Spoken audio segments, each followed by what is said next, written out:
En pleine montagne corse, à Corté, un laboratoire étudie un sujet qui intéresse beaucoup de monde, la grippe. Donc, on est à l'Université de Corse et on est dans l'équipe d'accueil EA 7310 qui a comme objectif général d'étudier la dynamique des maladies infectieuses en Corse d'un point de vue épidémiologique et virologique.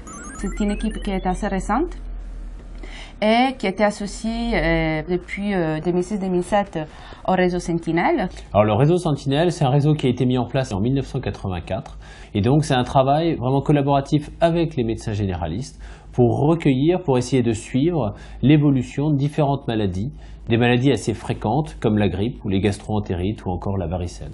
Aujourd'hui, on a quasiment 50 médecins généralistes qui participent aujourd'hui en Corse au réseau Sentinelle. C'est la participation la plus élevée au niveau national.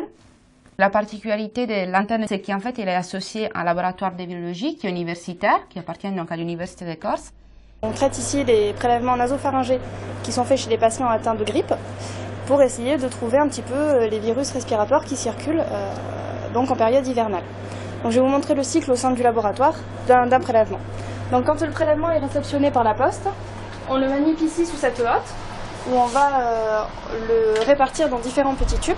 Et une partie donc, de l'échantillon va passer dans cette machine, donc, qui est une machine automatique qui va nous permettre de garder uniquement la partie ADN qui nous intéresse pour dépister les virus dans les échantillons. Les échantillons subissent toute une série de préparations avant de livrer des résultats. Là, par exemple, cet échantillon est positif pour le virus de la grippe A. Ça nous permet d'avoir une photo, on va dire, évolutive sur toute la période hivernale de quel virus on retrouve. Cette maladie est une maladie très fréquente, même pour tout le monde dans l'imaginaire quelque chose de bénin. Et en fait, chaque année en France, on estime que c'est entre 8 000 et 10 000 décès qui sont imputables à la grippe, donc c'est quelque chose de lourd. En 2009, on a dû affronter une pandémie de grippe.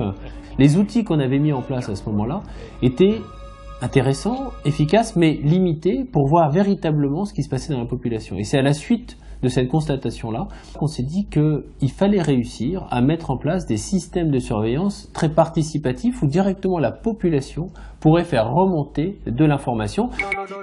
L'originalité de ce projet est d'être collaboratif. C'est une étude scientifique à laquelle la population participe à travers un site internet. GrippNet s'est développé en Corse dès le départ. Il suffit juste de s'inscrire au niveau de ces sites et chaque semaine, on déclare donc sur les sites si on a eu de symptômes ou pas qui sont liés donc, à la grippe. Nez qui goutte, gorge qui gratte, fièvre. Les données collectées permettent de suivre jour après jour l'évolution de l'épidémie dans la population. Et pas seulement chez ceux qui vont voir leur médecin.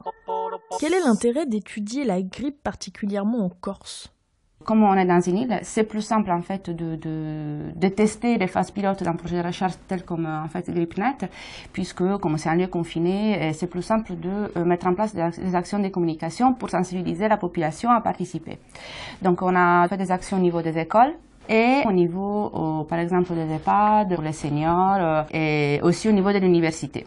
Pour GrippNet, on arrive à avoir proportionnellement beaucoup plus de personnes qui participent avec des équipes locales insérées au sein de l'Université de Corse, qui vont animer aussi bien le réseau Sentinelle que GrippNet, pour arriver à avoir des choses un peu plus précises et de répondre à plus de questions. Effectivement, l'évolution d'un virus tel que les virus donc influenza, que comme je disais, c'est le virus qui provoque la grippe, dans un endroit confiné comme en Corse, présente une variabilité génétique moins importante par rapport aux virus qui circulent dans un endroit, enfin, en France continentale, si on peut voir plus large. Et cette étude nous permet aussi de faire des estimations de l'efficacité du vaccin antigrippal. Et après, il y a un troisième volet qui est l'objet aussi d'une thèse de sciences qui va démarrer cette année. On voudrait essayer de comprendre si le virus influenza est capable d'infecter l'intestin. Ça montrerait effectivement que les virus influenza peuvent déclencher de toute façon des symptômes respiratoires, ceux-là on les connaît, mais sont aussi responsables peut-être de symptômes gastro-entériques comme les maux de ventre, des nausées, des vomissements, des diarrhées. Vous voulez savoir s'il existe vraiment une grippe intestinale? Exactement. On parle tout le temps de grippe intestinale, donc voilà, on s'est dit, est-ce que finalement c'est le bon nom, le nom est approprié, c'est ça.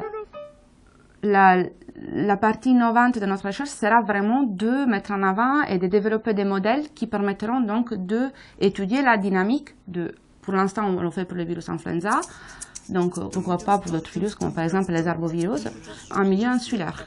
Donc ce qui facilite finalement la mise en place des modèles. Puisqu'on est dans un endroit fermé, il y a moins de contacts, il est plus facile de tracer finalement les trajectoires, si on peut dire ça, donc les passages du virus d'une personne à l'autre. Donc c'est vers ça vraiment qu'on veut aller. Alors pour participer à la recherche sur la grippe, c'est très simple. Inscrivez-vous.